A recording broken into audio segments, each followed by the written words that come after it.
Kak, ini kan ada ujian. Bagi dong bacaan soal.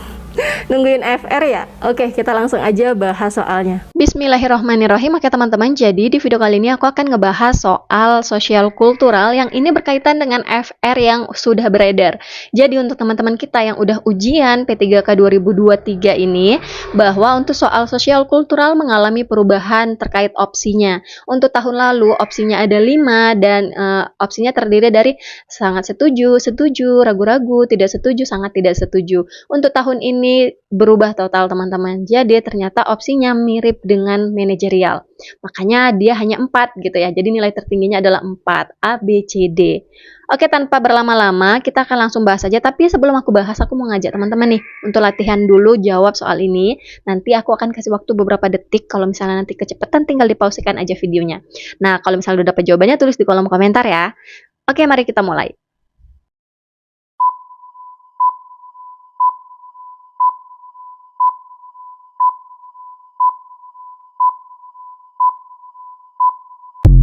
Oke, udah. Kalau udah kita langsung aja bahas soalnya. Anda adalah orang yang kurang menyukai keramaian. Oke, ini kita tandai. Kurang menyukai keramaian. Ketika Anda diundang di acara pesta dan bertemu teman-teman Anda, maka A. Berbincang seperlunya. Nah, ini masih kurang tepat ya. Kenapa? Karena ini kan acara pesta ya. Acara pesta udah pasti ada banyak orang dan ada beragam macam orang gitu ya. Artinya ada kemajemukan di sana gitu. Nah, kalau berbincang seperlunya artinya teman-temannya masih pilih-pilih gitu ya. Nggak peka nih terhadap kemajemukan gitu ya. Jadi opsi yang A ini bukan menjadi opsi dengan poin tertinggi. Kemudian yang B memilih untuk mencicipi hidangan. Nah, poin yang ditanyakan pada soal ini adalah di acara pesta ini bertemu dengan teman-teman Anda. Kok malah mengalihkan diri dengan memilih mencicipi hidangan, maka opsi yang B juga belum menjadi poin tertinggi. Kemudian opsi yang C, berusaha membaur dengan teman-teman. Nah, karena memang ditanya adalah bertemu dengan teman-teman ya, terlepas dari misal teman nggak suka sama keramaian atau introvert lah gitu ya. Jadi kayak lebih senang atau lebih menikmati momen sendiri gitu. Tapi itu tadi ya, kalau kita memang orang yang nggak suka keramaian, jangan kita masukkan asumsi pribadi kita dalam menjawab soal ini gitu. Jadi posisikan aja teman-teman dalam menjawab soal ini tuh sebagai seorang ASN yang profesional gitu. Kita tetap lanjut aja ya. Jadi untuk opsi yang C, sorry ya ada suara soalnya ada yang jualan lewat di depan rumah. Dan untuk opsi yang paling tinggi atau opsi poin 4 itu ada pada opsi yang C. Sedangkan untuk opsi yang D, mengajak pasangan agar dapat menghindari teman, ini juga pengalihan ya. Pengalihan dari, karena itu tadi, nggak mau bertemu dengan teman-temannya dengan mengajak pasangan, jadi belum tepat juga. Nah, ini dia teman-teman, kaitannya adalah dengan kompetensi perekat bangsa ya. Kalau di sosial kultural itu hanya ada satu, yaitu perekat bangsa. Nanti ada 5 level ya. Nah, ini berkaitan dengan level 1, deskripsinya peka memahami dan menerima kemajemukan. Karena itu tadi di acara pesta udah pasti banyak ragam orang gitu ya. Teman-teman kita juga pada datang semua gitu. Nah, kita harus peka gitu, peka memahami, menerima kemajemukan. Nah, indikator perilakunya apa? Terbuka, ingin belajar tentang perbedaan kemajemukan masyarakat. Oke, teman-teman, sampai sini paham ya? Bismillahirrohmanirrohim. Oke teman-teman, jadi di video kali ini aku akan ngebahas soal manajerial.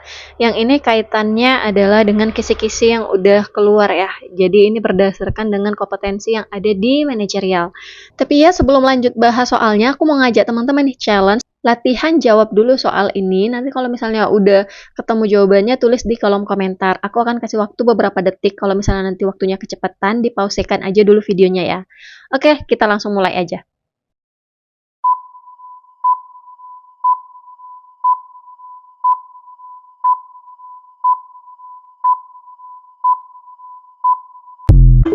Oke, udah. Kalau udah kita langsung aja bahas soalnya ya.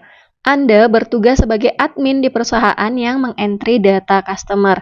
Rekan Anda seringkali terlambat memasukkan data penunjang sehingga terjadi penumpukan data mengakibatkan Anda sering ditegur oleh atasan. Maka Anda akan Oke, kita langsung aja ke opsinya yang A, menunggu saja. Nah, kalau menunggu saja, teman-teman, ini di sini udah ada akibat yang terjadi setelah masalah ini gitu ya. Jadi karena ada terlambat memasukkan data penunjang, Nah, sehingga ini ada penumpukan data yang mengakibatkan Anda sering ditegur oleh atasan. Jadi yang kena itu kita gitu loh. Padahal sebenarnya masalahnya itu bukan ada di kita, adanya di rekan kita yang sering terlambat gitu. Jadi kalau opsi menunggu saja itu bukan menjadi opsi yang paling tertinggi poinnya gitu. Karena tidak ada tindakan yang dilakukan, hanya ya udah dimarahin walaupun sebenarnya bukan karena kita gitu ya, tapi kita nggak ada upaya atau nggak ada tindakannya. Jadi opsi yang A masih belum menjadi poin tertinggi. Kemudian melaporkannya kepada atasan. Hati-hati teman-teman dengan pengecoh data ya.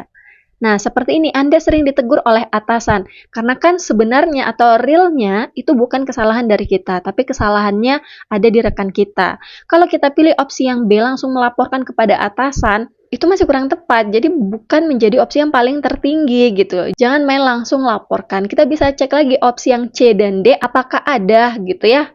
Solusi lain selain melaporkan. Jadi untuk opsi yang B juga belum menjadikan opsi ini menjadi poin yang tertinggi. Kemudian yang C, bertanya apa kesulitannya dan membantu sebisa mungkin. Nah, ini dia teman-teman. Sebelum kita melaporkan, itu coba dicari opsi yang lain, apakah ada opsi yang lebih ideal gitu ya kita pilih, karena sebenarnya kita nggak tahu kan kendala rekan kerja kita ini di mana kok sampai dia itu terlambat untuk memasukkan data penunjangnya yang akhirnya menjadi masalah penumpukan data. Jadi hal yang paling baiknya adalah kita bertanya dulu nih apa kesulitannya. Nanti kalau kita udah tahu, oh ternyata kesulitannya, oh aku di bagian ini aku susah entry-nya, atau kendala yang lain gitu ya. Seenggaknya kita tahu kesulitan dia itu di mana, dan membantu sebisa Anda. Nah ini nanti berkaitan dengan kompetensi kerjasama yang ada di manajerial. Nanti aku akan share untuk indikator perilakunya. Kita lanjut ke opsi yang D, memintanya untuk lebih cepat dalam bekerja. Nah, ini masih kurang tepat ya teman-teman. Bisa jadi iya gitu ya, kita kasih tahu. Tapi kita pilih lagi opsi lain, ada yang lebih baik dari ini. Gitu. Jadi opsi yang paling tinggi dengan poin 4 ada pada opsi C.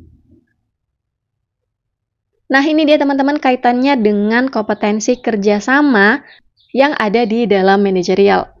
Yaitu ada di level 2, deskripsinya menumbuhkan tim kerja yang partisipatif dan efektif. Kemudian indikator perilakunya apa yang harus kita lakukan gitu ya dalam kompetensi kerjasama ini. Maka poinnya adalah membantu orang lain dalam menyelesaikan tugas-tugas mereka untuk mendukung sasaran tim. Jadi artinya kita membantu bukan asal membantu, tapi ada tujuan yang kita inginkan sama-sama gitu ya. Ya biar optimal gitu ya, tugasnya juga cepat selesai gitu, nggak ada kendala lagi yang berarti. Kayak gitu teman-teman. Oke, sampai sini paham ya? Bismillahirrahmanirrahim. Oke teman-teman, jadi di video kali ini aku akan ngebahas soal FR yang berkaitan dengan status obstetrik gitu, karena banyak juga yang dapat soal ini nih teman-teman, makanya aku aplikasikan dalam bentuk soal. Tapi ya sebelum lanjut ngebahas soalnya, aku mau challenge teman-teman untuk latihan soal dulu.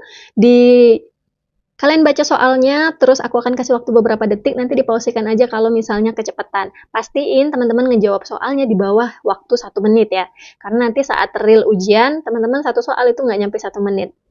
Kalau udah dapat jawabannya, tulis di kolom komentar. Di akhir video nanti tinggal dicocokkan apakah jawaban teman-teman udah sesuai atau enggak dengan pembahasan aku. Karena nggak apa-apa salah waktu belajar, yang penting nanti waktu ujian udah nggak salah lagi. Oke, tanpa berlama-lama, mari kita mulai.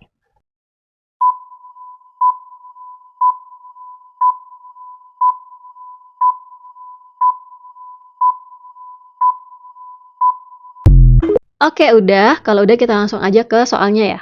Seorang perempuan berusia 35 tahun datang memeriksakan kehamilannya. Oke, teman-teman hati-hati untuk soal-soal yang seperti ini. Kadang kita fokus langsung ke bawahnya, sementara memang dia datang sudah dalam keadaan hamil. Jadi, kalau udah dalam keadaan hamil, maka itu sudah kita hitung gitu ya. Kita lanjutkan membaca soalnya. Pasien mengatakan ini kehamilan kelimanya. Jadi di sini udah dirangkumkan bahwa ini kehamilan kelima gitu ya. Tapi kalau dia nggak ada ngucapin ini, teman-teman harus hati-hati. Kalau memang dia datang dengan kehamilan, ini dihitung juga. Pasien mengatakan ini kehamilan kelimanya, maka kita udah ketemu nih untuk nulis G-nya. G-nya berarti 5. Kemudian anak pertama berusia 9 tahun. Oke, berarti dia partus ya. Nah, itu masuk ke dalam Nah, ini masuk ke dalam P1, berarti P-nya udah ada 1, anak 9 tahun. Ini dia, anak 9 tahun 1. Anak kedua berumur 7 tahun, oke, berarti P-nya udah jadi 2 gitu ya. Anak ketiga lahir kembar. Nah, teman-teman, untuk yang lahir kembar ini, walaupun anaknya itu ada 2, itu tetap dihitung untuk partusnya itu adalah 1. Jadi ini ditambah 1 lagi, berarti P-nya udah 3. Kemudian anak keempat mengalami keguguran saat usia kandungan 2 bulan. Nah, kalau untuk usia kandungan yang 2 bulan, ini berarti masih di bawah 20 minggu. Jadi kalau di bawah dari 20 minggu, maka itu masuknya ke dalam abortus. Jadi udah dapat abortusnya 1. Tadi P-nya ada berapa?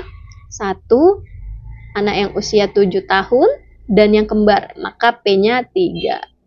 Jadi jawaban yang paling tepat untuk soal ini ada pada opsi yang D.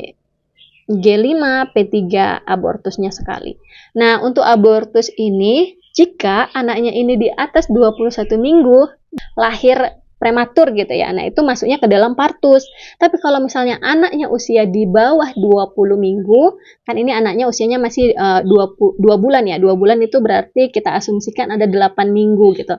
Nah, itu masuk ke dalam aborsi, jadi dia nggak masuk ke dalam partus. Oke teman-teman, sampai sini paham ya? Buat teman-teman yang mau order buku P3K ada di TikTok Shop Kartika Satya dan Shopee Idola CPNS. Dan latihan soal tryout ada di idolap3k.com. Di sana formasinya sudah lumayan lengkap dan format penilaiannya sudah sesuai dengan P3K.